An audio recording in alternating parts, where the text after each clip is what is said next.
effectivement banalisé parce que c'est récurrent, à un point qui dépasse complètement l'entendement.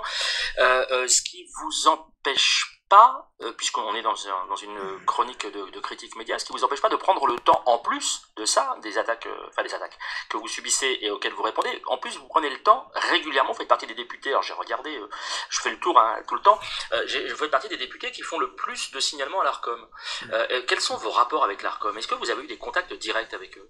Alors, j'ai pas eu particulièrement de contact direct. Après, moi, voilà, j'estime que c'est aussi mon travail de faire des signalements. Après, quels que soient les résultats, au moins, voilà, j'estime que, voilà, que moi, au moins, j'ai fait mon travail de parlementaire.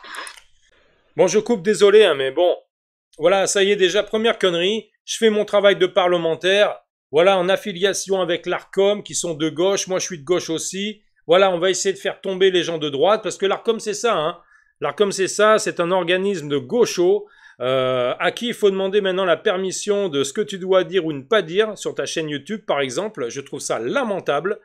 Donc ces gens s'en prennent perpétuellement aux gens de droite parce qu'ils ont une haine incommensurable vis-à-vis des gens de droite, c'est tout. Donc l'ARCOM, c'est vraiment, il faudrait dissoudre cet organisme, l'ARCOM. Il faudrait les dissoudre. Ils n'ont pas lieu d'être. Je veux dire, pour une démocratie saine, l'ARCOM devrait être dissous. Point barre.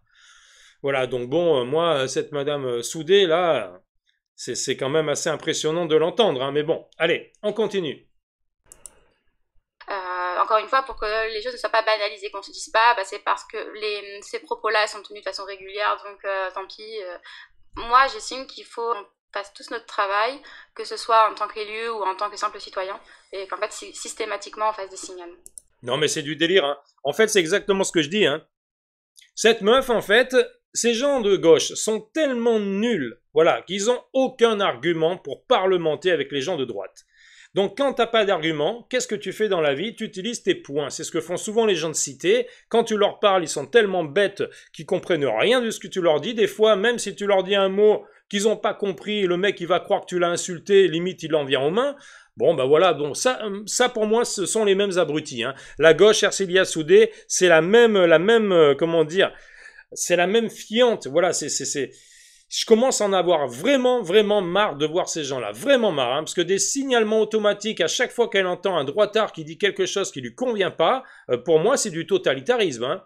C'est plus de la démocratie, hein, parce que lorsque tu n'arrives pas à discuter avec l'opposition parce que tu n'as pas les mots, parce que tu es trop bête, ben oui, encore une fois, hein, tu en viens au point, ou tu en viens au signalement, à la délation, voilà, à la dénonciation. Voilà, c'est ce que veulent faire ces gens chez nous, en fait. On se croirait dans un gouvernement stalinien, ou alors en Corée. En Corée, pour ceux qui ne savent pas, tu as de la délation là-bas. Tu as le droit de balancer ton voisin, par exemple, parce qu'il aura fait quelque chose d'illégal, alors tu le prends en photo, et tu vas dans un organisme spécial, et voilà, tu le balances, c'est des organismes de délation, et tu es rémunéré pour ça. Alors c'est incroyable, hein, c'est incroyable, hein, mais quand tu vois Madame Soudé, elle veut faire en fait la même chose, c'est-à-dire que ces gens-là, encore une fois, hein, du haut de leur petitesse, sont tellement minus, ils ont tellement rien à dire, qu'ils utilisent comment dire, des méthodes qui sont très discutables, hein. Voilà, hein, parce qu'encore une fois, ça, ce sont des méthodes pour moi totalitaires. Donc bon, allez, hein, on continue. Votre ligne blanche ou ligne jaune, c'est quoi? C'est les propos racistes, c'est ça qui déclenche Alors c'est vrai que oui, je suis particulièrement sensible effectivement aux propos racistes, aux propos sexistes. Désolé encore, hein, je recoupe là parce que là c'est bon, hein. Cette dame, elle a horreur des propos racistes. Quand tu vois dans la France insoumise le nombre d'antisémites et de racistes qu'il y a, tu te dis franchement, Madame Bono, par exemple, hein, c'est une raciste. Voilà, elle pue le racisme d'ailleurs quand elle parle, hein. Elle pue le racisme, hein. Voilà, hein. Quand tu regardes Delogu, quand tu regardes je veux dire Rima Hassan, qui ose dire Israël est une monstruosité, c'est pas raciste, ça? Je sais pas, il n'y a pas un truc qui la trouble, là, la petite Ercilia Soudé? Quand elle va, comment dire, en prison pour soutenir un mec qui a prôné l'intifada en France. Donc l'intifada, c'est le soulèvement, hein, c'est une révolution, en fait, hein. Cette dame avait été soutenir un mec qui avait prôné en plein Paris l'intifada en France. Et elle te parle de racisme, non mais sérieux, quoi. Ce sont des gens dangereux, hein. Ces gens de gauche sont très dangereux. Il faut vraiment faire attention. C'est très problématique pour notre liberté d'expression et c'est très problématique pour notre société, en fait, démocratique. Si ces gens passent un jour au pouvoir en 2027, on est perdu. On est perdu parce qu'on vivra dans un monde totalitaire, la démocratie aura disparu de notre pays, tous les droitards se feront chasser par ces gens-là, voilà, qui donneront certainement d'ailleurs leur aval à des jeunes militants d'ultra-gauche pour aller péter la gueule à certains droitards qui en auront trop dit. Voilà, c'est tout à fait le style d'agissement que feront ces gens. Donc ce sont des totalitaires, ce sont des gens qui sont très dangereux pour notre démocratie et ce sont des gens qui ne supportent pas la contradiction. Voilà, c'est pour ça qu'ils font tout un tas de signalements par rapport aux gens de droite, parce qu'ils ne supportent pas la vérité. Ils sont tellement dans le déni depuis une quarantaine d'années que limite ils y croient à leur déni. Donc bon, et encore une fois, hein, lorsqu'ils te font venir des paquets d'immigrés là qui arrivent en bateau, quand tu regardes tous ces gens, t'as quasiment pas une femme ni un enfant, t'as que des mecs hein, qui viennent ici. Sur 100% de ces mecs-là, t'en as 70% déjà qui nous aiment pas, donc ils viennent pour pour se venger parce qu'on les a colonisés ou ou autre chose. Hein.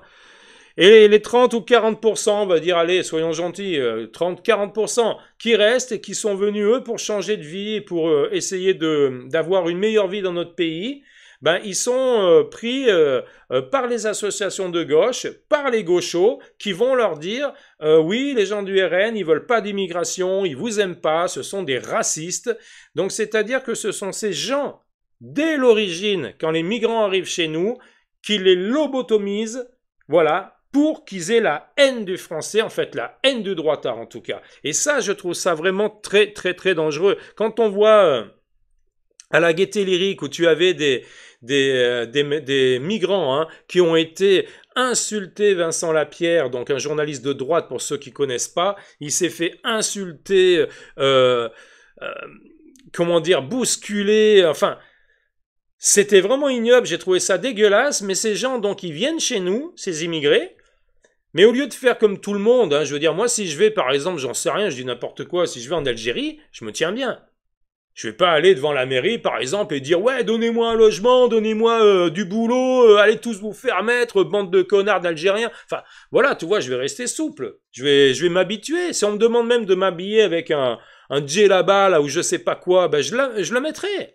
Et si ça me plaît pas, ben je partirai du pays, tout simplement. Voilà. Mais ces gens qui viennent chez nous, là je vois justement à la Gaîté Lyrique, là, où tu as un tas de noirs qui venaient peut-être du Mali ou du Sénégal, j'en sais rien, et qui disaient que, voilà, la France, on était un pays de racistes, enfin, la France, les patriotes, on était un pays de racistes et tout, enfin, on était des racistes. Bon, ça, c'est insupportable, parce que si des gens, ils viennent chez nous, mais que déjà, ils attaquent notre pays, ils attaquent les gens de droite, les patriotes qui aiment leur pays, il n'y a pas de honte à aimer son pays. Ces gens-là sont des vendus, les gens de gauche, parce qu'ils n'aiment pas leur pays.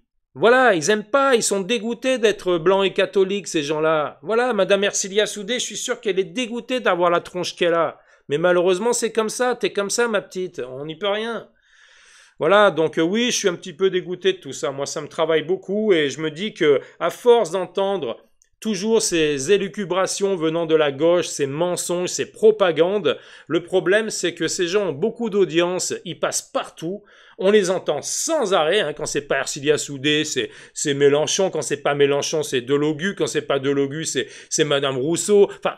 Tous ces gens de gauche ou du parti des Verts, hein, donc les écolos qui sont devenus des ultra-gauches pour moi, tous ces gens sont très problématiques par rapport à notre liberté d'expression et par rapport à notre démocratie. Voilà, parce qu'ils sont sans cesse en train d'attaquer les gens de droite. On a le droit d'aimer son pays et de vouloir que la France reste blanche et catholique.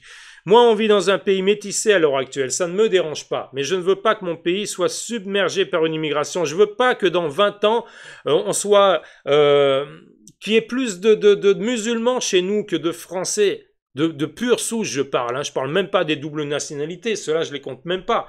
Mais voilà, c'est bon. Au bout d'un moment, on a le droit d'être dans un pays, on a le droit de vouloir garder son identité. Ce n'est pas du racisme, c'est du patriotisme, ce n'est pas du racisme. Voilà, les Algériens dans leur pays sont très patriotes. On leur dit pas que ce sont des racistes. Alors venez pas nous faire chier sans cesse, hein, les gauchos, à nous dire que nous, hein, en tant que patriotes de droite dans notre pays, en France, on n'a pas le droit de l'être, alors que tous les pays du monde ont le droit d'être fiers et de leur couleur, et de leur origine, et de leur pays. Merde. Oh. Sérieux, quoi. Il faut arrêter au bout d'un moment, hein. Allez, on va terminer sur les derniers mots de Madame Soudé. Voilà, je suis pour le fait qu'on ne banalise pas cela. En fait, je suis pour le fait qu'on ne banalise pas en fait une parole d'extrême droite, j'estime, dans les médias. En fait, ça veut dire que pour moi, il y a une véritable extrême droitisation en ce moment du champ médiatique. Mais c'est du délire. La meuf, elle dit ça parce que voilà, parce qu'il y a CNews qui est là à l'heure actuelle et qui dévoile la vérité aux Français. Et ça ne plaît pas, encore une fois, à tous ces gens de gauche qui seront pro-immigration, encore une fois, pour garder leur cul bien sale, hein, sur des sièges en cuir et toucher leurs 12 000 balles. Voilà, c'est ça le problème de ces gens de gauche. Ils sont prêts à vendre père et mère, hein, pour arriver à leur but. Père et mère, ils vendraient ces gens. Mon Dieu, mon Dieu, mon Dieu, le champ médiatique, l'extrême droitisation. Oh là là. Ça me tue d'entendre ça. L'extrême droitisation. Mon Dieu, mon Dieu, mon Dieu, mon Dieu. Et c'est contre cela que je veux lutter. Et est-ce que l'ARCOM vous a déjà répondu? Alors oui, j'ai déjà eu des réponses positives, notamment les propos de Barbara Lefebvre à l'encontre des voyageurs. Bon, elle les avait appelés à rentrer dans leur pays, le pays, elle ne sait pas trop c'était quel pays, le pays des gens du voyage. L'avion peut-être. Voilà, la caravane, hein, si on pense donc à Barbara. voilà, donc l'ARCOM m'avait donné raison et avait donc interpellé RMC. Mais je pense que malgré tout, voilà, l'ARCOM est parfois un peu trop gentillé avec ce genre de propos, quoi. C'est hallucinant, on va en finir là, hein, mais c'est hallucinant. C'est hallucinant. Donc tu vois ces gens qui sont tellement médiocres, qui n'arrivent pas à parlementer, à discuter, à faire une vraie démocratie parce qu'ils n'ont rien dans le citron. Et oui, on a fait venir n'importe qui, même en politique, ça c'est à cause de Macron, ça. Voilà, t'as des kékés, Rachel Kéké, là, ça vaut rien, ça. Là, au Bono qui est raciste comme tout, là, la Mathilde Panot qui est bête comme ses pieds, cette poissonnière, là. C'est monsieur Louis Boyard, ancien dealer de Logu, qui arrive pas à dire un mot derrière l'autre. Alors, c'est pas le fait qu'il soit bête qui me dérange de Logu, c'est le fait qu'il soit député. Parce que des abrutis, il y en a plein dans notre pays, on a le droit d'être con, hein. On a le droit, je veux dire, des gars, tout le monde peut pas être intelligent. Et puis des fois, t'as des gens intelligents qui sont très cons. Voilà, et t'as des gens qui ont peu d'intelligence, mais qui sont très intéressants, qui sont très humanistes, et qui savent faire, par exemple, quelque chose de leurs mains. Voilà, t'as des gens très doués en menuiserie, par exemple, qui ont jamais lu un livre de leur vie, mais ils sont très doués en menuiserie. Donc je veux dire, mais avoir un mec qui est totalement teubé en tant que député, il faut pas oublier que c'est ces gens-là quand même qui votent nos lois. Ce sont ces gens qui régissent entre guillemets le pays. Donc on peut pas mettre que des barjots et des teubés. Et malheureusement dans la France insoumise, t'as que ça. Louis Boyard, ancien dealer. Non mais sérieux, Rima Hassan, une Palestinienne qui a une haine incommensurable des Juifs. Elle faisait partie du Parlement européen, sérieux. Elle touche 12-15 000 balles par mois, la meuf, pour critiquer, pour chier sur la France et sur les Juifs. Cette gauche est dangereuse, les gars. Il faut ouvrir les yeux. Cette gauche est très dangereuse. Cette gauche nous ment depuis 40 ans. Donc, bien évidemment qu'ils ont peur lorsque tu as des chaînes comme CNews qui dévoilent enfin la vérité aux gens. Ça leur fait peur. Eh oui. Là, ils en peuvent plus, là, ils mouillent tous leurs culottes, là. Ah là là. Bon, écoutez, laissez-moi vos commentaires sur cette vidéo et on se revoit à une prochaine vidéo. Salut à tous.